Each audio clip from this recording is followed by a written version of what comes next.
Okay, friends, we're down to our final speaker.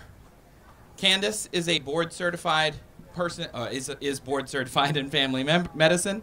She's originally from Alabama and completed her undergrad at UC Berkeley and med school at UC Davis, where she also completed her residency. For the past 20 years, she's been devoted to teaching medical residents and working with underserved populations. She believes fervently in the power of prevention. So let's welcome Dr. Candace Lawson. Thank you, Trace. I appreciate that. Oh gosh, I have notes, so. All right, so what we'd like to do, I know I'm the last speaker before you guys need to get out of here, so I'm gonna try to be mindful of the time. I'm gonna ask my husband to kind of set his watch there, throw his hand up if I'm talking too much. Okay, so David reached out to me after Angela Garvey also reached out to me to see if I would be willing to participate. And I told him, you know what, it'd be great if we could do a COVID retrospective, if we could kind of do something like fact, myth, and opinion. But I'll tell you, the more that I dove into it, the more I felt like, wow, this would be better characterized as the good, the bad, and the ugly. But I decided, you know what, nevertheless, let's take a journey. We'll do this together. We are going to take this journey. We're going to understand that mistakes were made and that the process of science is iterative. So I'm really thankful for the young people who illustrated that today, that science is about making mistakes. You have a hypothesis, you collect the data, you analyze it, and then you rethink things based on what you find. And then pandemics and politics, sometimes they don't play well together in the sandbox. And then finally, we're going to kind of explore, there's a tension of truths, and we're going to get to that a little bit too. But before we do that, I do have a couple of disclaimers for you. I really hate public speaking. I'm only here because of Angela Garvey. So if this speech turns out well, you can thank her. If it's terrible, you can blame her. That's disclaimer number one. Disclaimer number two is that I am a family physician. I am not an infectious disease expert. So the perspective that I'm about to share with you is from my eyes as a family physician working in hospital administration, but with a front row seat to what happened during this pandemic. So interesting to reflect back because I had a flash of watching that toilet paper that we were playing with here and just remembering when it was in short supply. Nevertheless, let's begin our journey. So since I wasn't alive in 1918 or 1920, when we had our great influenza pandemic, I'm going to start where it becomes relevant for me, and that's in the late 80s. In the late 80s, I had finished up my undergraduate degree at UC Berkeley, and I was doing research in San Francisco around the AIDS epidemic. And it wasn't just HIV at that point, it was actually AIDS. I was working with a mentor who made an important observation, because observation is a part of science. We noticed that there were many gay men impacted, but there was a cluster of cases involving heterosexual people in Bayview Hunters Point.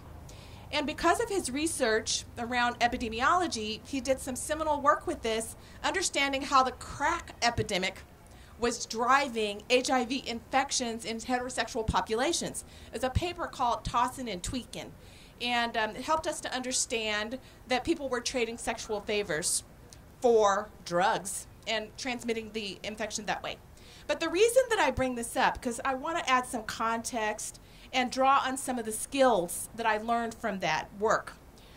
We learned to ask questions like, how infective is this virus? How easy is it for you to catch it? How is it transmitted? Because he made an important point about HIV. He said, you know what?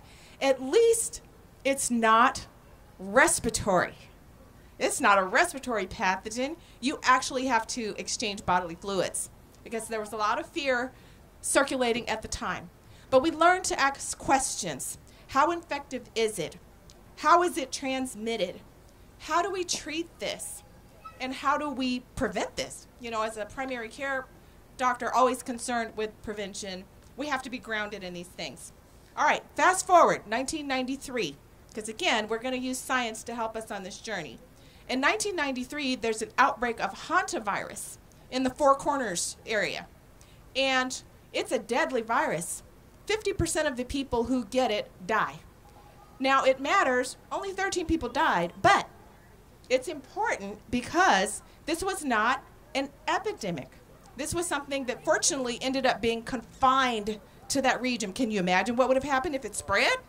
A virus with 50% mortality spreading throughout the country, throughout the world. We got lucky that time. Let's move on to 2003, where we have our first SARS. Do you know what SARS is?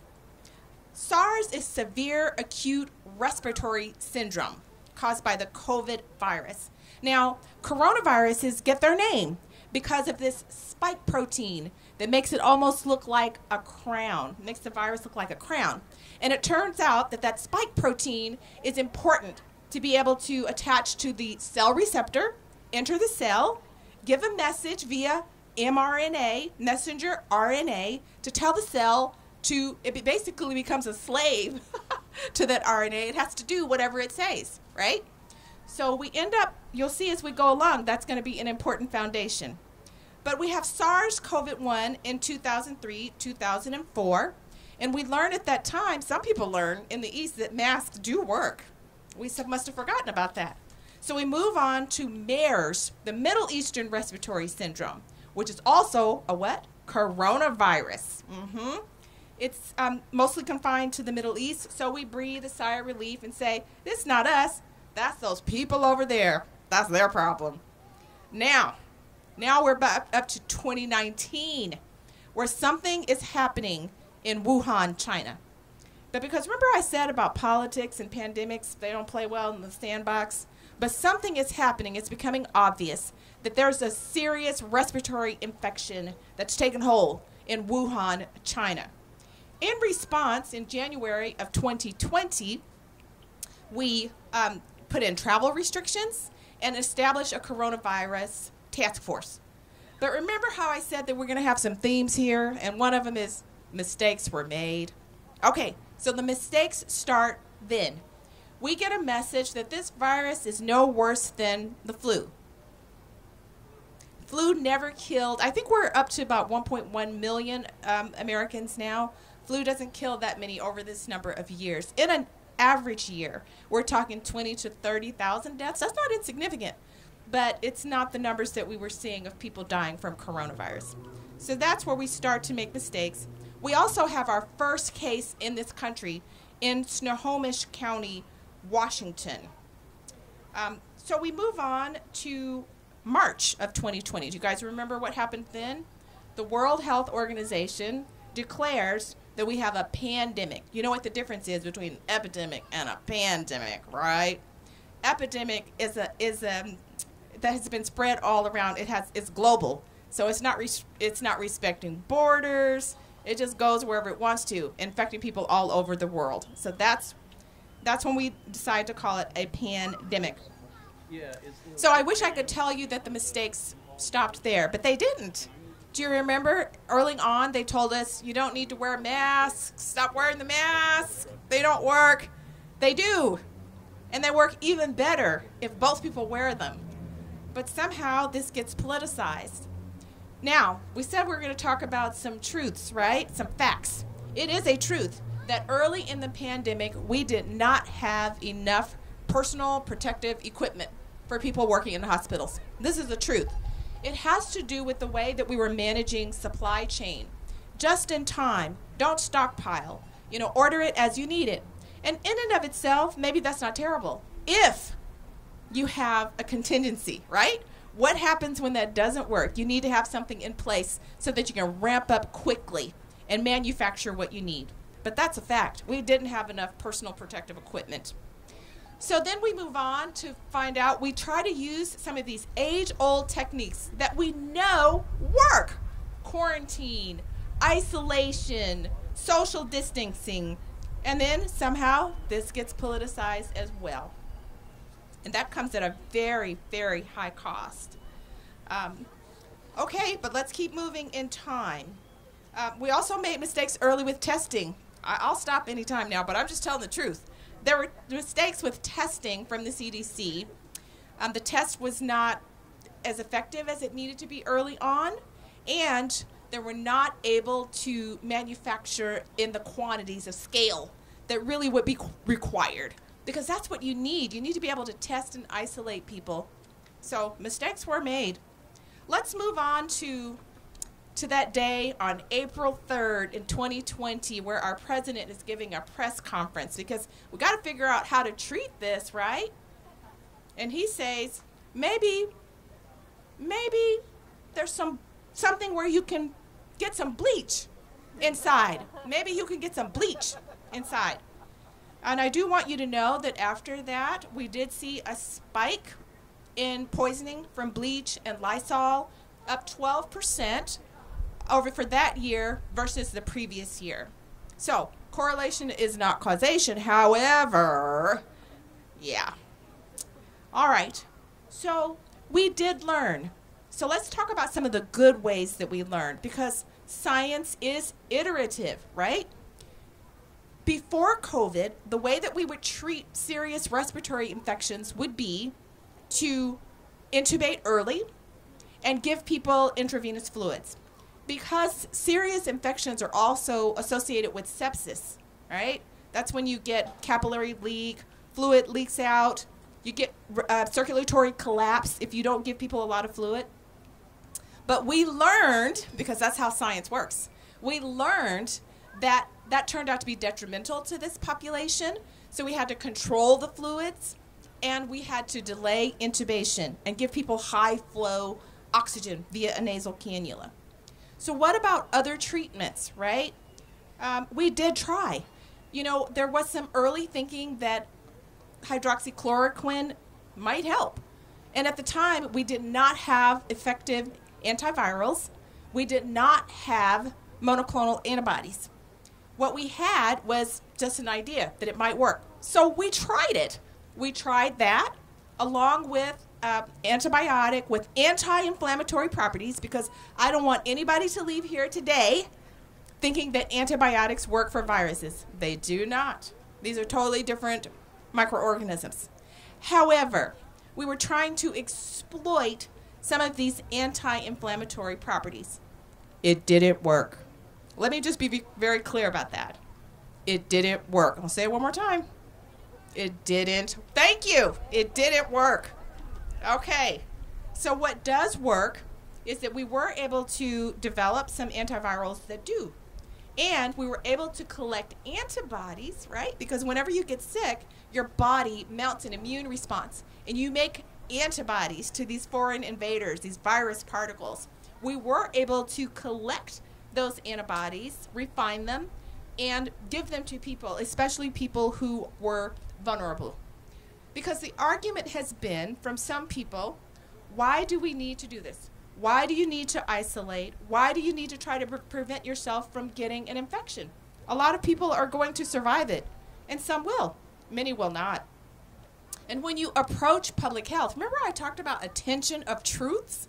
Tension of truths. With public health, sometimes you want to be concerned about the needs of the many versus the few. You have to be more concerned about the needs of the vulnerable over the less vulnerable, right? That's how public health works. So sometimes you isolate and quarantine and you get a shot. If a vaccine, once it becomes available, you do that not just because you want to be protected, but you also want to protect the people around you. People that despite doing the best that they can, isolating, hand washing, wearing a mask, and taking a vaccine when it becomes available, some of those people are still vulnerable. People with cancer that are being treated, people with end-stage renal disease on dialysis, people with bad diabetes, those people are vulnerable. And so sometimes you do these things not for yourself. You do it for other people. All right, so let's keep going. So since we're on the subject of vaccines, let's go to December of, oh, by the way, you guys did see where Carrico and Weissman were awarded the Nobel Prize for Medicine for their work in development of novel vaccines using messenger RNA. So let's go to December of 2020, where we actually now have a vaccine. And we're able to get this out to people, but the misinformation goes out as well. And people believe things like that the vaccine causes infertility. It does not. There's even some kind of thing circulating that the vaccine can alter your DNA. It cannot. It's an RNA-based vaccine. It does what the virus does. It gets into your cell, but it gives a message for the cell to make antibodies. If you're going to make a protein, make something useful. And because messenger RNA is inherently unstable, it doesn't hang around. So it's not there changing your genetic code, changing your genetic footprint. It's not doing that. So let's move on to January of 2021, where the United States, this is going to be a little bit sad for me, but I got to get it out. The United States sets a record for the most number of deaths in one day. 4,197 people died in one day in this country. And some of that can be attributed to misinformation around masking. I would like to tell you that it stops there, but it doesn't. Remember how I said pandemics and politics, they don't go well together? So as late as March of 2022, we've been able to gather data where we can clearly see that this is after the vaccine is available. There's excess mortality, so meaning excess deaths among people by party line. More Republicans died. 38% more died than Democrats. The Democrats primarily, they largely took the vaccine, and people who believed news from Fox and company, they paid with their very lives. And I want to tell you, it's not a pretty death. I was there. I saw it myself. These are people that many of them died. Some of them died in denial. Even when we were telling them that they had COVID, they still didn't believe it. Some of them died alone because the infection control measures that we had to take at that time meant that we had to limit who's coming in and out of the hospital, because guess what? We've got patients, but we also got people taking care of them. And what happens when we lose our workforce and there's nobody to take care of the patients? So we had to control the flow of traffic in and out of the hospital. So some of them died alone. This is the worst part, I want to tell you. Some of them died, maybe fortunately they became comatose, but before that, some of them we could not oxygenate them despite our best efforts. So they basically kind of suffocated in fluids. That's a horrible way to die. And that's with us doing everything in our power to help. So I have to tell you, as a physician, I haven't chosen this job because I want one person to do poorly and one person to do well. I don't want my enemy to suffer like this. I feel like that's inhumane. So, all right, so let's just recap. How am I doing with time? Am I still doing okay? All right, let's just recap. We said that we were going to take a little journey, that we were going to talk about the mistakes that were made. We're going to understand that science is iterative. It's a cycle where you take information, you do your intervention, you analyze the data, you understand what the data is saying, and that becomes the new truth, as difficult as that may be.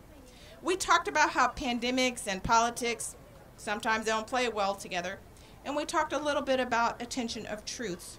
So where do we go from here? Where are we now with respect to the COVID pandemic? As you know, we've officially declared the pandemic is over.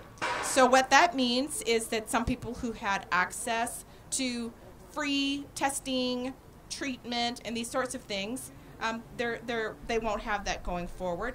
But there are things that can be done. So I'm going to end as a family doc and ask you, because I know that we have scientists here, I'm going to ask you to get your COVID and your flu shot. Thank you so much.